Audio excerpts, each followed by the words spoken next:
नमस्कार दोस्तों, स्वागत है आपका मिशन सिविल सर्विसेज में। फ्रेंड्स, 15 अक्टूबर 2021 के करंट अफेयर्स आपके सामने उपस्थित हैं। देखते हैं अपने प्रश्नों को। हमारा पहला प्रश्न है कि केंद्र सरकार ने अबॉर्शन संबंधी नए नियम अधिसूचित किए हैं, जिनके तहत कुछ विशेष श्रेणी की महिलाओं के मेडिकल गर्भपात के लिए गर्भ की समय सीमा को 20 सप्ताह से बढ़ाकर कितने सप्ताह कर दिया गया है। हमारे ऑप्शन हैं 24 सप्ताह, 28 सप्ताह, 25 सप्ताह और 26 सप्ताह। सही उत्तर है ए, 24 सप्ताह। केंद्र सरकार ने 12 अक्टूबर 2021 को गर्भपात संबंधी नए नियम जारी किए हैं। सरकार ने गर्भपात संबंधी नए नियम अधिसूचित किए हैं, जिनके तहत कुछ विशेष श्रेणी की महिलाओं के मेडिकल गर्भपात के लिए गर्भ की समय सीमा को 20 सप्ताह से बढ़ाकर 24 सप्ताह यानी 5 महीने से बढ़ाकर 6 महीने कर दिया गया है। देखते हैं अगले प्रश्न को। विश्व दृष्टि दिवस निम्न से किस दिन मनाया जाता है। जनवरी के दूसरे सोमवार को, अक्टूबर के दूसरे सोमवार को, मार्च के दूसरे मंगलवार को या अगस्त के दूसरे गुरुवार को। देखिए, हमारा सही आंसर है अक्टूबर के दूसरे गुरुवार को। हर साल अक्टूबर के दूसरे गुरुवार को विश्व दृष्टि दिवस मनाया जाता है। इस साल 14 अक्टूबर यानी अभी एक दिन पहले ही इसको मनाया गया। इस दिवस को पूरी दुनिया में इसे मनाया गया। इसका मुख्य उद्देश्य है कि दुनिया भर के लोगों द्वारा दूर जो दृष्टि दोष है और अंधापन है, उस पर ध्यान केंद्रित किया जा सके।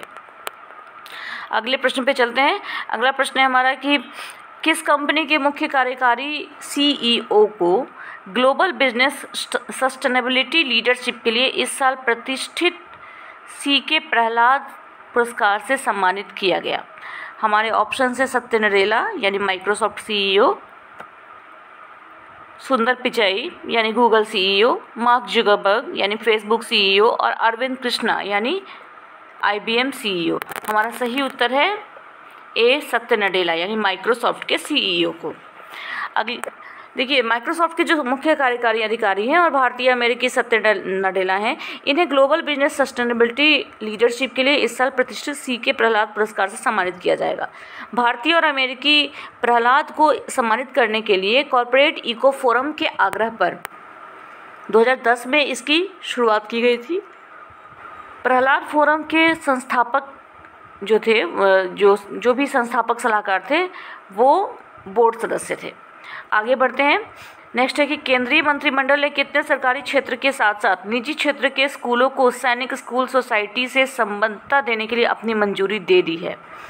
ऑप्शन से हमारे 120, 150, 100, 180। सही उत्तर है हमारा C, 100।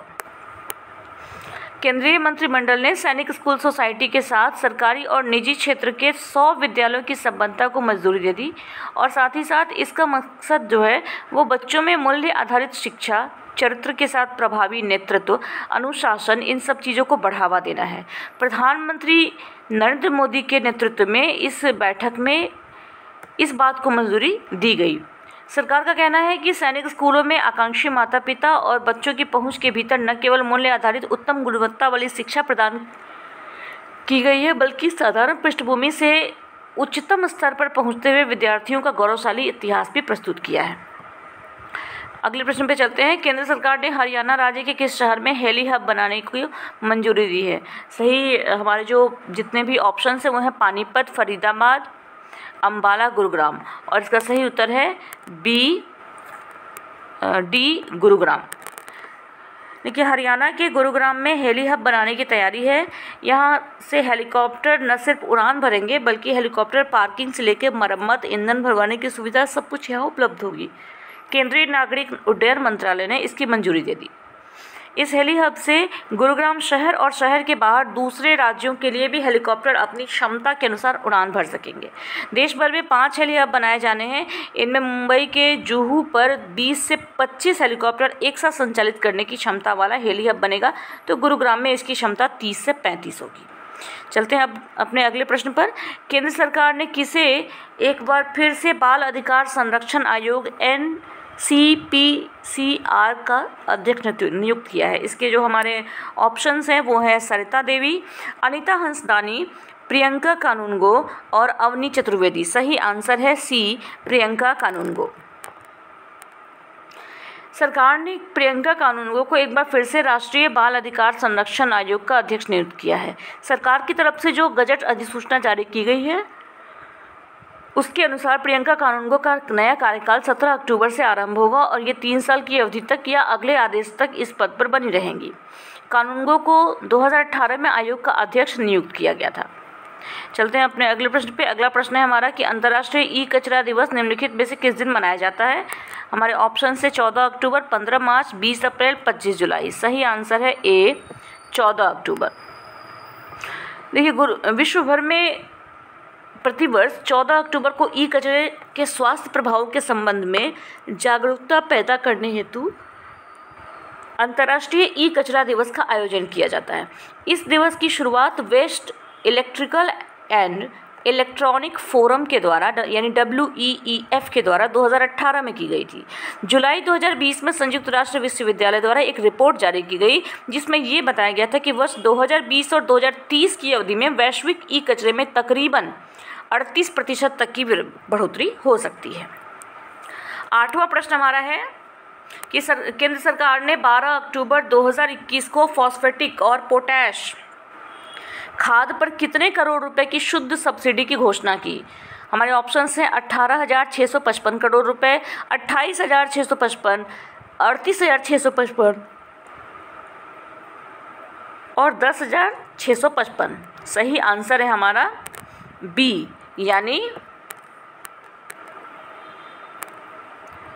28,655 करोड़ रुपए। देखिए, सरकार ने 12 अक्टूबर 2021 को फॉस्फेटिक और पोटैश खाद पर 28,655 करोड़ रुपए की शुद्ध सब्सिडी की घोषणा की।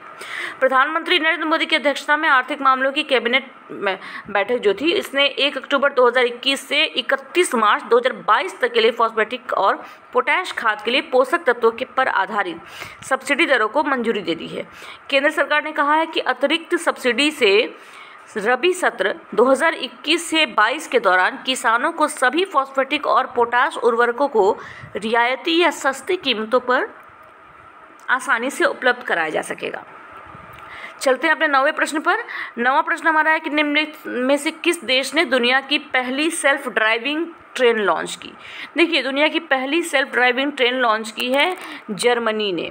ठीक है, जर्मन रेल ऑपरेटर डायचे वाहन और जर्मन इंजीनियरिंग कंपनी सीमेंस ने 11 अक्टूबर 2021 को जर्मनी के हैम्बर्ग शहर में दुनिया की पहली स्वचालित और चालक रहित ट्रेन लॉन्च की। इस सेल्फ ड्राइविंग ट्रेन में इसको हैम्बर्ग शहर में लॉन्च किया गया। ये ट्रेन पारंपरिक ट्रेनों की तुलना में अधिक समय की पाबंद और ऊर्जा कुशल है। ये ट्रेनें मौजूदा रेल बुनियादी ढांचे पर दिसंबर से यात्रियों को ले जाना शुरू करेगी। देखते हैं अपने अगले प्रश्न को।